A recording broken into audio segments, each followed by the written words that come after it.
Lakotat back at the station engineering it tonight. Joe Lesson's on the camera down in the bleachers. Coach Ken Schweitzer's riding shotgun with me tonight as Bobby V's trying to bring in this last quarter. It's going to be the Railsplitters. 1st and 10. Austin Cruz comes up under center. On the far side hash mark, Connor Schmidt in motion gets the pitch. Schmidt brings it up field, and there just isn't anything there. He gets it to the 31-yard line. Schmidt, he was kept battling in there, and finally they got it blown dead. They got a yard out of it. Yeah, not as you said, Bob, not much running room. The whistle blew, and the Tornadoes just didn't want to quit there, and finally the officials got them to stop, but a 1-yard pickup, and that's it. I think Schmidt finally just laid the ball down and bailed out of there and let the Taylorville players keep fighting. Yeah, I guess. They just fought amongst themselves like the Pirates of the Caribbean. Cruz comes up under center, 2nd and 9. He's got Highbredder in motion. He gets the pitch. Highbredder's going to, here's the halfback pass, throws it deep. No. The man had him beat. That was Dane Eimer along the sideline. He had everybody beat, and the adrenaline Cody just overthrew him. He threw a nice pass, but you're right, Bob, just threw it a little too long, about 4 or 5 yards out of the receiver's reach, and it just goes incomplete. But Lincoln's showing something else. They're trying something, trying anything to make it work, and just couldn't work that time. So it's going to make 3rd and long for the Railers now. At the 31, early 4th quarter, Lincoln trails at 29-0. Wes White here to the near side. Eimer split out wide to the right again. That's Cody Highbredder in the slot this time. Offset is Anthony Cannon in the backfield. Cruz going to keep it. He's going to run along the sideline, and he's taken down at the 34-yard line. 3-yard pickup there by Austin Cruz, and Lincoln's going to have to punt it away here. That was he had one man to beat there to get a little more running room. One able to do it, and all night long, Taylorville has done a nice job open field tackling, Bob, one-on-one, and they've made the play almost every time. Yeah, their defenses look superb tonight, and also they've beaten us off the line all night long. Back to receive for Taylorville is Zach Wilson, and Grant Cooper will punt it away. Kunkel on the long snap. Cooper's got it, boots it away, and it's going to come down to Wilson at his own 30, and he's tripped up. Good job there by Dane Eimer. Eimer got downfield, another low kick, but Eimer got down quickly, Bob, and was just able to get an arm out and trip him up before he could get much momentum going upfield. Taylorville is going to take over. They're going to put it on the 34-yard line of the Tornadoes, and so this drive will start on their own 34. 10-15 left in the 4th quarter with Taylorville leading at 29-0. You're right, Ken. That was a good arm tackle. He was starting to go around him, and Eimer just stuck that arm out and was able to take him down at the 34. Here's the pitch in the backfield. They got a new quarterback in there. Took me a while to pick it up. That's Jeff McChristy in there at quarterback now for Taylorville. He's usually the guy that holds on the kicks. So now McChristy goes to the sideline, and I believe Trulock will come back in there, but they snuck McChristy in there for one play. Yeah, it could have been a uniform problem or a helmet or something there. Got him out, got it fixed, got him back in there, but picked up about 4 or 5 maybe about 4 on that first down play. So it'll be 2nd down for Taylorville here in the 4th quarter. Trulock back. No, that's McChristy. He's still in there. He pitches at the backfield. That's a new running back.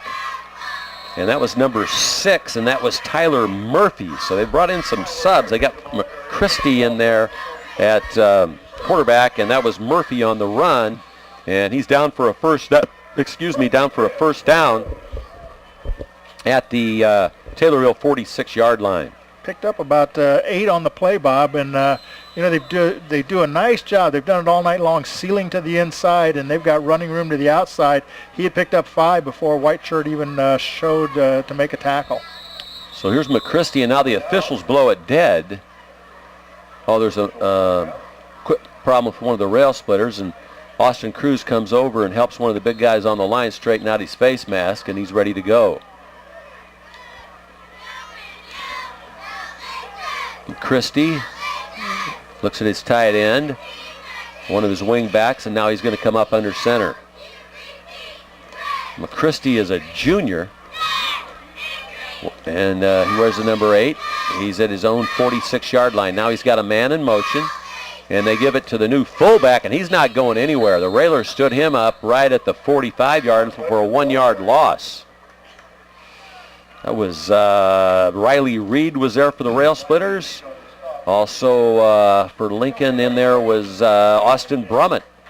He hit Reed and bounced backwards off of Reed, and then somebody took him down. Brummett took him down immediately, but Reed is 5'10", he's 6'3", 300 pounds, and if you run into him, you're going to bounce off him and backwards. He looked like Ricochet Rabbit when he hit him. So it's going to be 2nd and 10 for McChristie and the Tornadoes. They lead at 29-0 with 8:12 left in the football game. Out of that wing, they got a man in motion, and now they blow it dead. And they had 2 in motion. That's going to be a penalty against Taylorville. 69 in there, Brandon Aper back in there.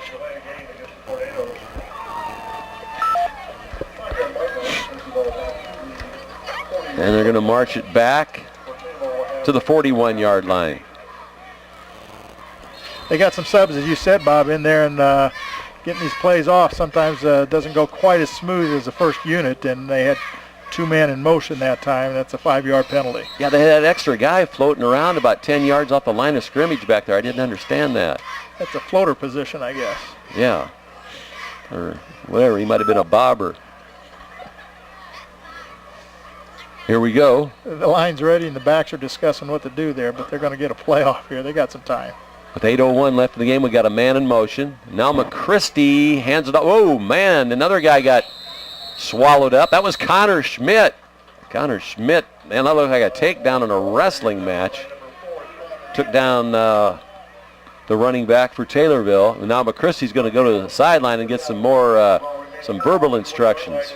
Stopped him at the line of scrimmage, so the Lincoln defense has done a nice job on this series so far. Sets up a 3rd and about, with the penalty, 3rd and about 15, I think. And one big play here, and then they'll force a punt, get a chance to produce something on offense. Lincoln would like to get a touchdown here before the game ends. Ball's at the 41-yard line of Taylorville. 7:19 clock on the run. Christie comes up at her center. He's got a man in motion. And the Railers, in a hurry, won the blitz. Let's see what they call. I think a delay of game. They didn't get that play off in time. I was afraid Railers were going to be maybe a little anxious, as you said, Bob, offsides. But delay of game against Taylorville, 5-yard walk-off. Back to the 36-yard line we go, and now it'll be 3rd and 20 for Taylorville with 7:10 left in the football game. This is probably the slowest this game's moved tonight. It has been a very quick football game. It has been. Taylorville, unofficially, that was their 7th penalty. Still probably more penalties than their coach likes to see. Now Taylorville's going to take a timeout.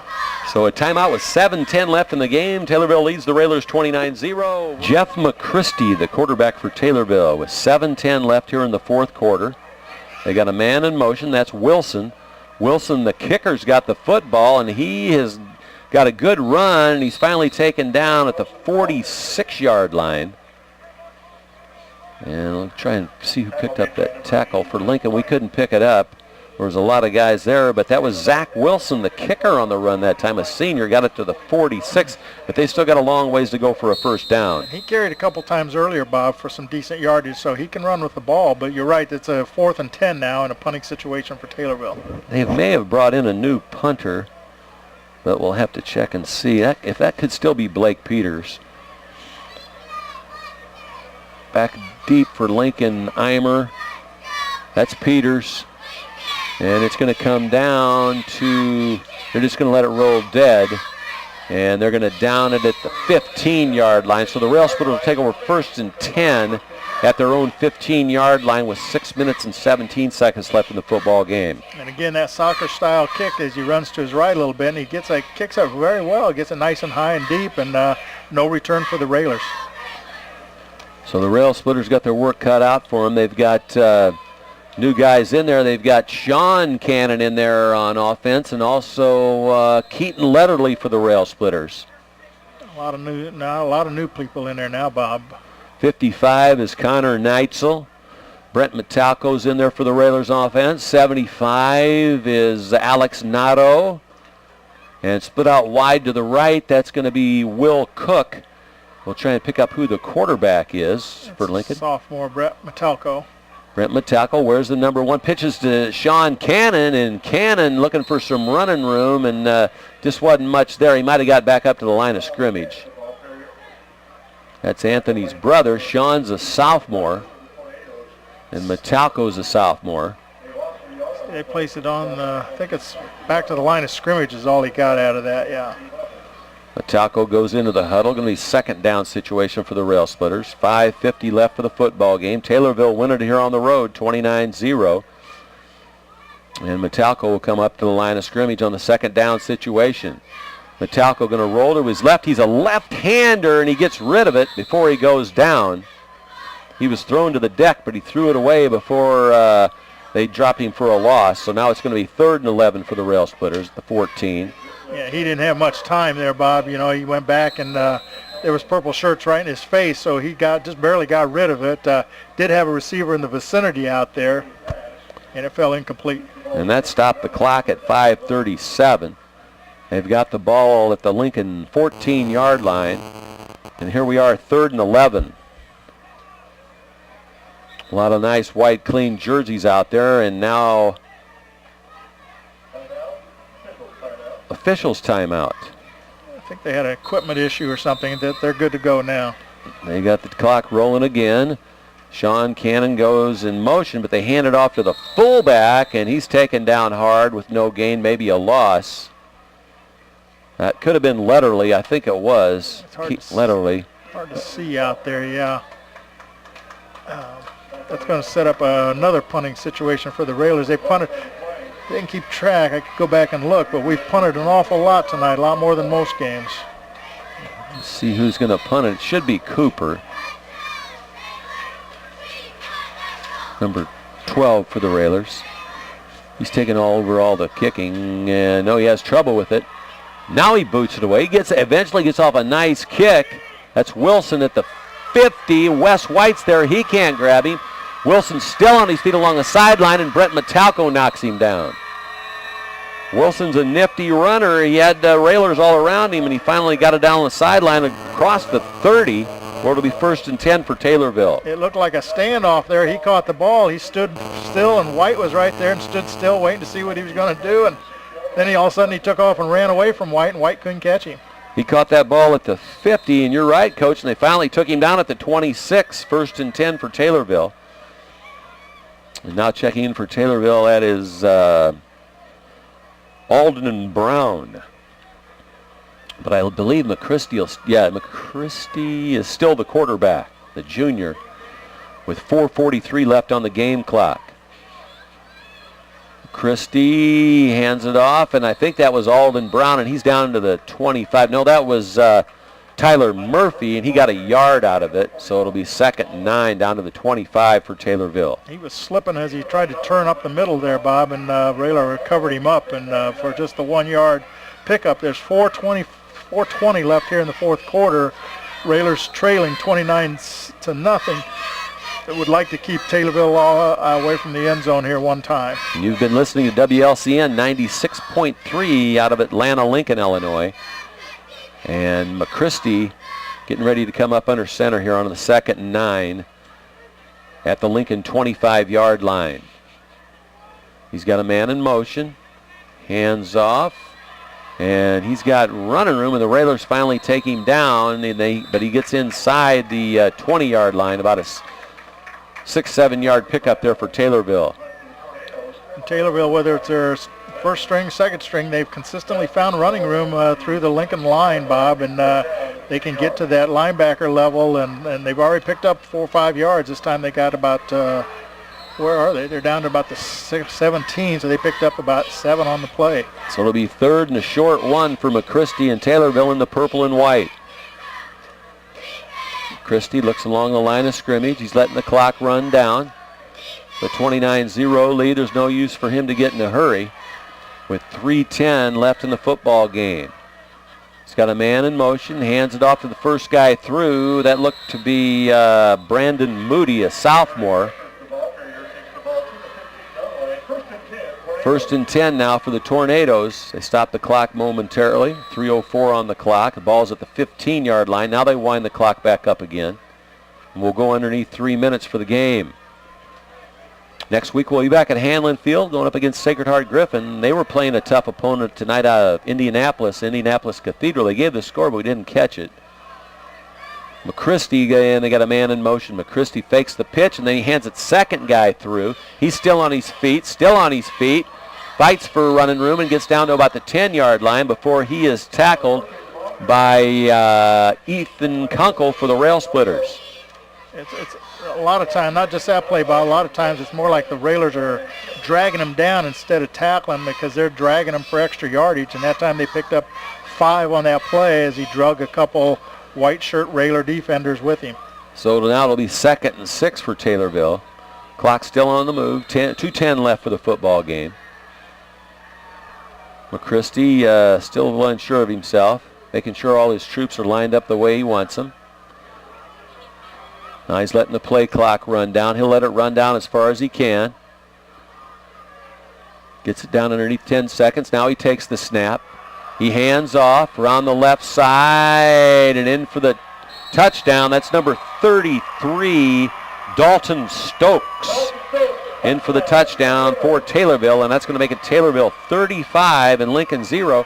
And I would think there'll be a few teams surprised around the league about this, but early in the season, Taylorville, people thought they were weaker, but as you said, they played all the tougher teams in the league in the early games of the season. Yeah, and I think so that was a misleading record, but last week they played well. They played better tonight, I think. Probably like to think Lincoln maybe was a little tougher opponent, but it's kind of hard to tell by the game we saw tonight. Nothing went well for the Railers this evening. This is Zach Wilson going to attempt the extra point with a minute 45 left in the game. McChristy on the hold as he has been all night. He does a good job, and it's through the uprights. McChristy did a good job of catching a long snap that went awry, and now Taylorville leads at 36-0. We'll be back after these. Taylorville going to kick it away after that score. They lead at 36-0. They got a new kicker in there. That is Brandon Moody. And back deep for the Railsplitters, I still believe that is Cody Highbreder. Let's see how Moody does. He boots it from his own 40, and it's going to come down to the Railsplitters at the 10. Up to the 15, look for running room. Still got some running room down across the 25. That was Wes White who brought it back that time down to the Lincoln 27-yard line. Railers got a minute 38 left here in the fourth quarter, Bob, and their second unit's in there. Brett Metelko, sophomore at quarterback, and they'll try to, in this last minute and a half, try to move the ball just a little bit here. They've also got Sean Cannon in there. He's one of the running backs up on that front line. They've got Alex Nato.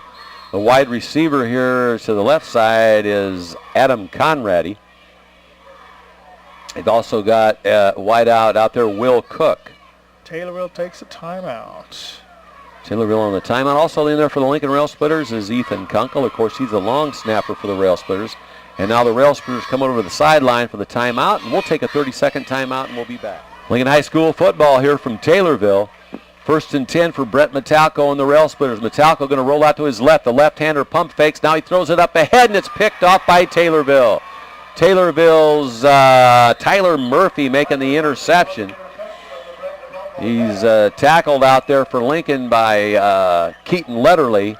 And again, Taylorville's going to take over 1st and 10 with a minute 29 left in the football game. I'm not sure who his receiver was, who he's trying to throw that to, Bob, but the first 5 games of the year, Austin Cruz was intercepted twice, and now tonight he's been intercepted 3 times, and now Metelko once. So we just had 2 times as many interceptions tonight as we had all first 5 games. Just hadn't been our night. And looks like McChristy's just going to take a knee. And he does.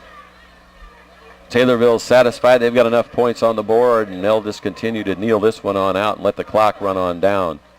And the Railers have no intent on stopping that, and nor should they at this point. Down 36-0 and a minute plus left in the game. Well, we came in with a good crowd on both sides of the field, and we thought Lincoln had a chance on this one, but Taylorville, a very deceptive team. You know, they came in with a great game plan, and they have controlled the football field all night long. Yep, and they're going to come away with their second win of the year, second in a row, and as we said, a favorable schedule here the rest of the year. So McChristie will take a knee again. The clock continues to run. Taylorville leads at 36-0. 44 seconds were left on the clock when he took that knee, and that should just about do it. Maybe one more, and we'll be heading back home. Next week, of course, we'll be at home at Hanlon Field against the Sacred Heart Griffin Cyclones. And then we go back on the road halfway to Taylorville to Rochester, and then we'll close out against Olympia at home. Taylorville comes back up to the line of scrimmage. McChristie will take one last snap. Now he takes the knee with 10 seconds left in the game, and we'll count it on down. The teams will line up to shake hands, and the Taylorville team's fired up as the Railsplitters now march out onto the field to shake hands with the Taylorville Tornadoes. We'll take a 1-minute timeout, and we'll be back to wrap it up.